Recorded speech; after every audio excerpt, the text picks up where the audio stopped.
Concorde's final countdown. We're live at Heathrow for the last ever London takeoff. Is this her biggest fan? We talked to the man who spent years photographing the Speedbird as he finally gets to step on board. It's going to take time to sink in, but like me on her, 56,000 feet on Mach 2.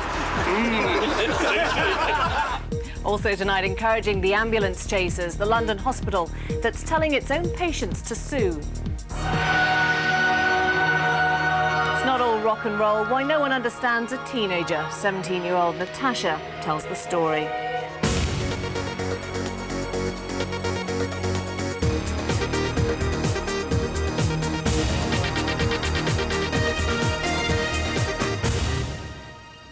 Hello, good evening. Welcome to BBC London News. In just a few moments, London will wave goodbye for the final time to one of the greatest eras in aviation. The last ever scheduled Concorde flight is due to leave Heathrow in the next half hour, bringing to an end 27 years of supersonic transatlantic travel. Our cameras, as you can see, have joined the crowds at key vantage points at the airport to capture the moment for you. This was the scene, though, this afternoon as some of the 100 passengers, remember it's just 100 on board, checked in for that final flight to New York. Here's the view of one of them. I've been on Concorde 70 times, and this is a very sad day. In many ways, we're going back. We're not going forward. I really regret the fact we're not going to be able to fly this plane because every time it's saved me time, it's saved me money, it's saved on my health. Well, that may be the average Concorde passenger, but tonight it's very much about the exception. Let's go live to our transport correspondent at Heathrow, Andrew Winstanley. I don't know about you, Andy, but I've got goosebumps already.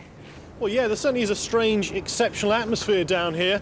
We're standing right at the end of the runway, and it gets incredibly noisy, but everyone needs to be here because this is where Concorde's going to take off right overhead. That's why there's hundreds of people, perhaps even 1,000 people behind me on the perimeter road, all getting extremely excited. They're all enthusiasts, sure, but for some of them, Concorde is more than just a plane.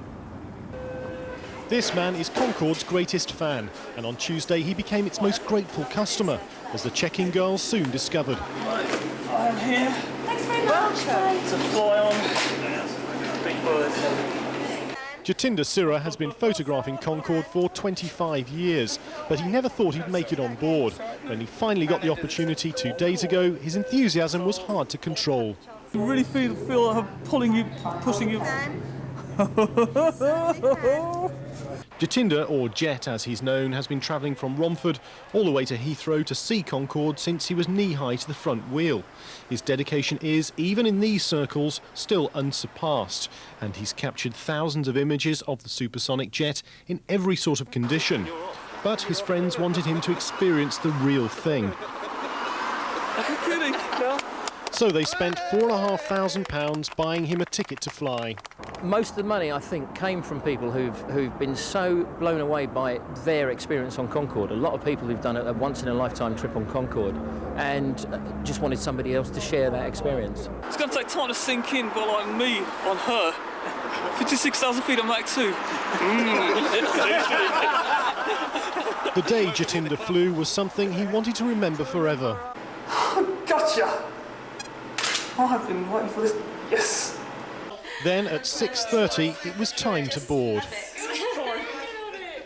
And we gave him a camera so he could record his trip. Feel excited. Feel calm. Feel like a 5-year-old kid.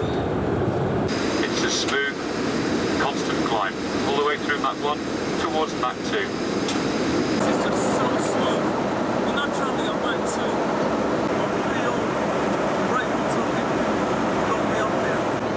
So relaxed, so happy. Just can't believe that within the next 2 or 3 days she's going to be scrapped. And this morning, when he landed, what was the first thing he wanted to do? You guessed it. I love her more now than I have ever loved her before. I'm not talking about in boy movies, I'm talking about as a thing. I love her more now than I've ever loved her before. I adore her. I adore her with my heart.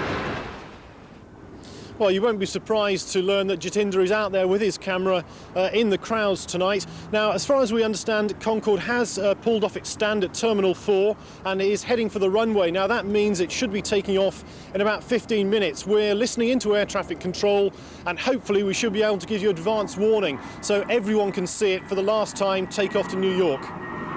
Thanks, Andy. That's absolutely right. It is a movable feast tonight as we try to bring you that final takeoff live from Heathrow. So if it has a doors to manual feel about it, you'll know why. But fingers crossed it will take off in our time. Back to our top story then, that historic last scheduled Concorde flight taking off from Heathrow. We know in the next few minutes Andrew Winstanley is at the scene. I guess I can call you an old hand, Andy, because you've actually flown the bird.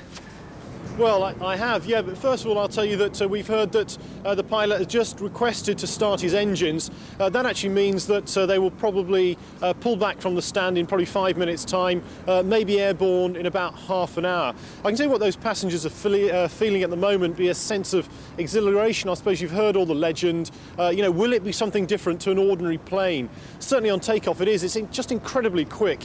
It takes off at about 255 miles an hour. Now that's about a third quicker than any normal plane, and also it's just so incredibly noisy. Now, one man who has flown Concorde 4 times is Gary Clark. I think he doesn't mind us calling him an enthusiast. Gary, what is it about Concorde that, you know, really gets you going? I think the greatest thing about Concorde is that when it was built or first flew in 1969, it was the leading edge of technology, and today it still is the leading edge of technology. And we're retiring it with nothing to replace it. Just very briefly, how sad are you going to be when this flies over? I'm desperately sad. Tonight is the last time, I believe, that we'll see reheats over the sky of London, the fire coming from the engines. I think it's a very sad day for us all. A lot of emotion around, I think. Gary, I know you want to get back to the perimeter, so thanks very much indeed. Emily, with that's back to you, and we're going to be watching the skies. Shame it's not taking off quite on time. I guess it's fair to say if you were flying it for the very last time, you'd want to make that moment last a little bit longer too.